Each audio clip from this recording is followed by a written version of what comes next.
जो गुज्जर नगर का एरिया हो गया, जो विक्रम चौक का एरिया हो गया, फोर्थ ब्रिज जो भगती नगर का एरिया हो गया, वो तो एक जो वहाँ पे है वो एक टाइप का वो बैरन लैंड बन जाएगा। जो मेन चीज़ है वो ये है कि जम्मू की सुंदरता तो बढ़ी नहीं, बिल्कुल फिजिबल है जहाँ बन रही है, बिल्कुल यहाँ ही बननी चाहिए। और हाँ, ये ज़रूर है कि जो प्रोटेक्शन वर्क है उसके आगे पीछे वो बिल्कुल जो है जैसे कोर्ट्स कहते हैं उसके मुताबिक हो, बिल्कुल स्टैंडर्ड काम हो, तो there is nothing to worry.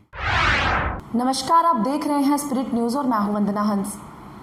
पिछले ही महीने की बात की जाए तो आर्टिफिशियल लेक को लेकर जो है स्पिरिट न्यूज़ ने आवाज़ को उठाया और अब वो आवाज़ जो है बुलंद होती हुई नज़र आ रही है। सोशल मीडिया की बात की जाए तो सोशल मीडिया पर भी ये आवाज़ जो है उठ रही है और कहीं ना कहीं हम ये सारा क्रेडिट जो है स्पिरिट न्यूज़ को देते हैं। और चलिए इन सब पर बातचीत करने के लिए हमारे साथ मौजूद हैं सीनियर जर्नलिस्ट नितिन वैद, जो जूलॉजिस्ट भी हैं। इनसे बातचीत करते हैं कि किस तरह से आर्टिफिशियल लेक को लेते हैं, क्या कुछ कहना है इनका। सर, सबसे पहले आपका बहुत बहुत स्वागत। धन्यवाद वंदना जी।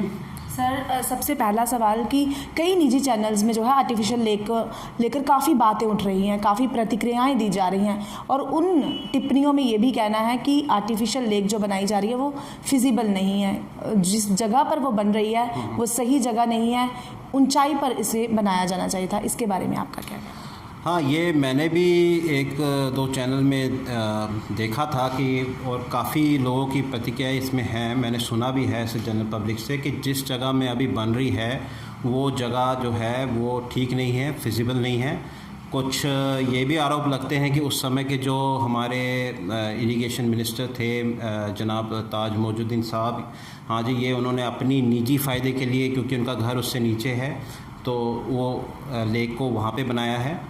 और लेक जो है वो हल्की पौड़ी से ऊपर मोह माया के आगे पीछे बननी चाहिए थी।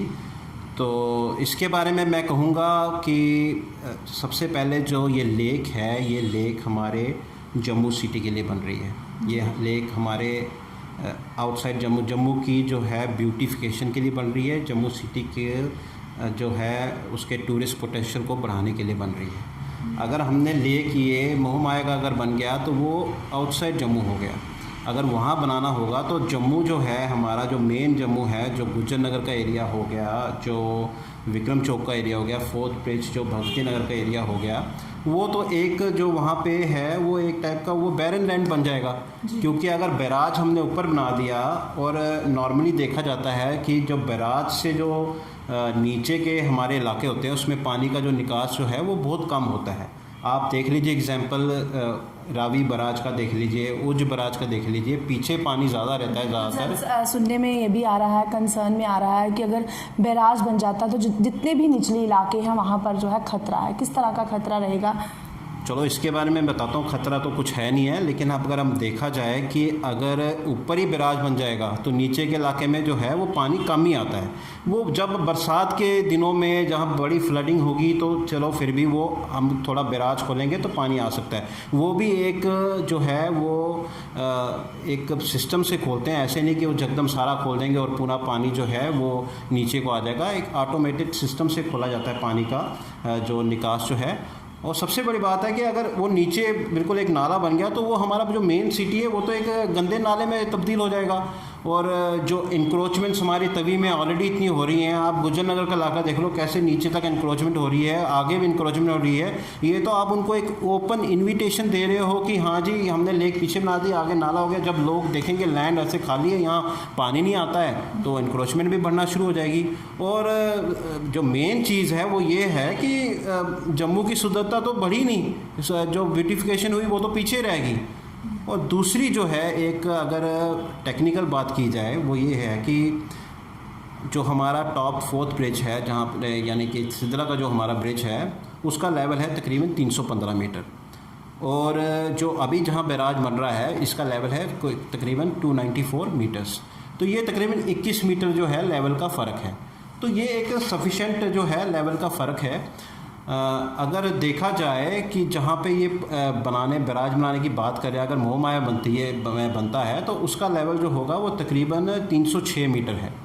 और 306 मीटर अगर वो लेवल बनता है तो ब्यूटिफिकेशन की बात छोड़ के एक जो आइलैंड है, जो सिदरा ब्रिज और मोह माया के बीच में जो बहुत बड़ा आइलैंड है, उसका लेवल तकरीबन 313 मीटर है। अगर हम 5 मीटर का बैराज वहाँ मोहमाया में बनाते हैं तो वो आइलैंड तो डूब गया। अगर हम यहाँ पे लेक बना के लैंड रिक्लेमेशन की बात कर रहे हैं, हमने लैंड को रिक्लेम करना है या जो लैंड हमारे पास ऑलरेडी है उसको भी वेस्ट कर देना है। तो ये मेरे हिसाब से जहाँ बन रहा है ये इल्ज़ाम बिल्कुल बेबुनियाद है मेरे को जो लगता है। ठीक है, उन्होंने अपने घर के आगे पीछे अगर बनाने की कोशिश की, इसमें क्या गलत, लेकिन बनना भी वहीं था। दूसरा, मोहमाया के पास जो है स्पैन भी बहुत है रिवर का, उसमें कॉस्ट भी ज़्यादा आनी थी और वो नॉर्मली जो लेक्स वहाँ ही बनती है जहाँ स्पैन थोड़ा कम हो, यहाँ स्पैन उससे जो बन रहा है यहाँ पे स्पैन कम है।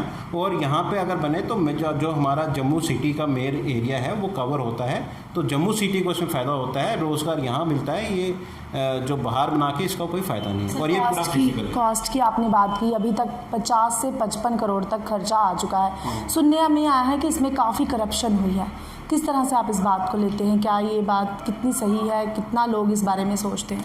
देखिए, करप्शन हुई है नहीं हुई है ये गवर्नमेंट का काम है देखना, और गवर्नमेंट इसमें देख भी रही है। एक इंक्वायरी कमेटी बिठाई भी गई है जो कि फरवरी में रोहित कंसल साहब के उनको हेड किया गया था, और उन्होंने अपनी रिपोर्ट अभी कोरोना के कारण नहीं सौंपी है, पर वो सौंपी जाएगी।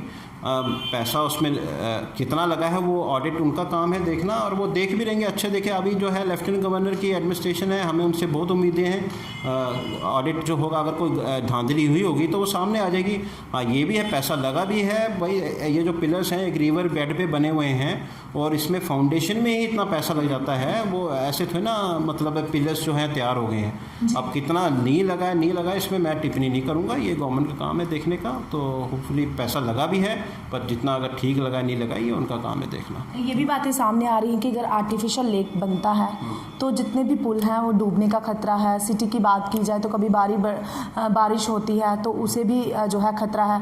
कुछ ही दिन पहले आपने देखा भूस्खलन हुआ और कई जगहों पर जो है बारिश की वजह से नुकसान हुआ है। तो अगर ये बन जाता है तो लोगों का कहना है कि इससे भी काफ़ी नुकसान होगा। देखिए, ये बिल्कुल बेबुनियाद बात है। नॉर्मली अगर 294 अगर उसका मीटर जो है वो डेप्थ है, वहाँ पे ग्राउंड मीन सी लेवल जो है वहाँ पे वो 294 है, और बैराज नॉर्मली जो है वो 4 मीटर 5 मीटर या 6 मीटर होता है। Normally on an average 5 metre ही उसकी हाइट होती है। तो अगर 294 लेवल है तो 299 लेवल तक चला जाएगा, और उसका बैक वाटर्स जो है वो गुज्जर नगर तक आ रहा है। आगे पीछे एक पूरा जो है एम्बैंकमेंट बननी है रीइंफोर्स्ड, वो पूरा उसकी प्रोटेक्शन वर्क है, वो भी तो प्लान में है। एक पूरा प्रोटेक्शन एम्बैंकमेंट बनेगी, और लैंड जो हमारी इतनी वेस्ट हो रही है वहाँ रिक्लेम होगी, और कई तरह के वहाँ पे और अच्छी चीज़ें बनेंगी जो टूरिस्ट पोटेंशियल को हमारा बढ़ावा देंगे। जो जेडीए का प्लान है ओरिजिनली, उसमें ये भी है कि मॉल्स बनेंगे, मतलब बैंकेट हॉल्स बनेंगे, बुक शॉप्स बनेंगी, कॉफ़ी शॉप्स बनेंगी, रेस्टोरेंट बनेंगे।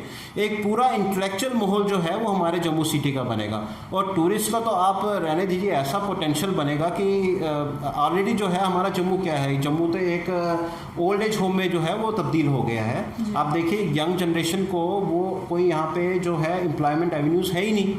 तो ये एक टूरिस्ट जो है उसको इतना बढ़ावा देगा, जो टूरिस्ट हमारा पोटेंशियल हमारे जम्मू का ऑलरेडी जो है वो ख़त्म हो चुका है।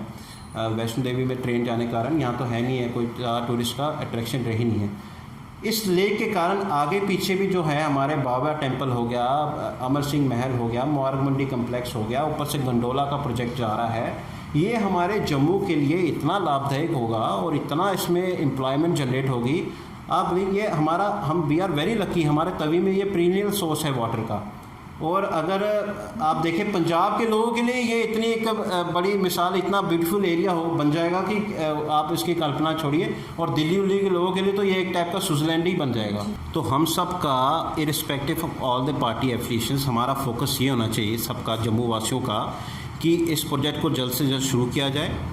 और ऑलरेडी जो पैसा इतना लगा है, और अगर हम शुरू नहीं करते हैं तो ये जो है जितना स्ट्रक्चर बन चुका है इसको नुकसान पहुंचेगा दिन ब दिन। तो ऑलरेडी इसको काम को जल्द से जल्द शुरू किया जाए और बगैर किसी टाइम को वेस्ट किया जाए। और दूसरी जो बात हमारी रह गई थी, आपने पहले पूछा था कि नीचे के इलाकों को जो है वो ख़तरा है। ऐसा कोई ख़तरे की बात नहीं है।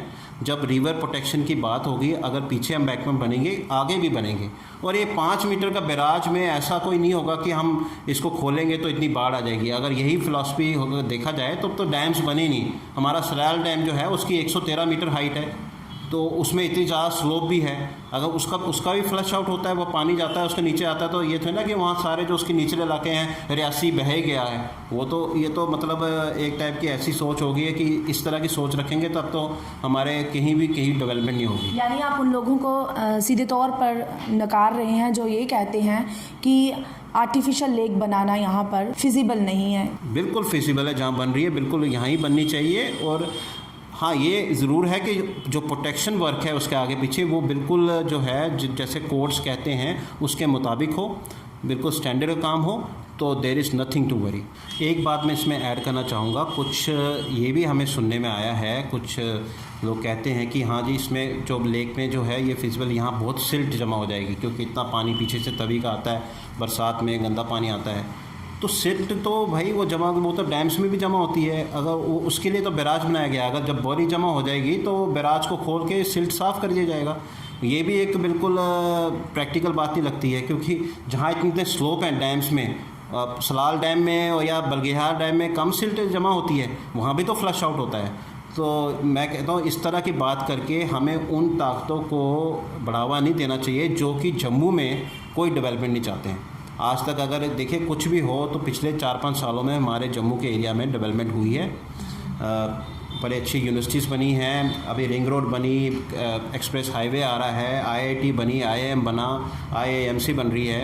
अब अगर ये लेक बनती है तो ये तो एक इतना मतलब जम्मू इससे इतना बेनिफिट होगा कि हमें उस पर फोकस करना चाहिए। हमें बनना चाहिए कि जल्दी से जल्दी काम शुरू हो, ताकि ये जो एरिया है जहाँ पार्क्स बने, और ये जो गुलाब हरी सिंह का पार्क है ये भी उसी का एक प्लान है, ये एक चीज़ बन गई है। और पार्क्स बनेंगे, बायो पार्क्स बनेंगे, फ्लावर गार्डन्स बनेंगे, होटल्स बनेंगे, मतलब और कितनी तरह की डेवलपमेंट होगी, वो तो स्टेज का पूरा प्लान है, वो सामने आएगा। लेकिन काम शुरू हो, हमें ये फोकस करना चाहिए सबको मिलके, सभी पॉलिटिकल एफिलिएशन को मिलके ये फोकस करना चाहिए काम जल्द से जल्द शुरू हो। जी बहुत बहुत धन्यवाद। तो इस वक्त हमारे साथ मौजूद थे बातचीत करने के लिए सीनियर जर्नलिस्ट नितिन वैद, जो जियोलॉजिस्ट भी हैं, और इन्होंने साफ तौर पर इस बात को नकारा है जो लोग ये कहते हैं कि वो जगह जहाँ पर आर्टिफिशियल लेक बननी है वो फिजिबल नहीं है। इनका कहना है कि ऐसा बिल्कुल नहीं है, और अगर यहाँ पर आर्टिफिशियल लेक बनती है तो इनका कहना है कि मिनी स्विट्ज़रलैंड के नाम से जो है जम्मू को जाना जाएगा। साथ साथ युवाओं की बात की जाए तो युवाओं को भी काफ़ी एम्प्लॉयमेंट जो है वो मिलेगा। तो आप ऐसे ही अपडेट के लिए जुड़े रहें स्प्रिट न्यूज़ के साथ। वंदना हंस, स्प्रिट न्यूज़ जम्मू। नमस्कार।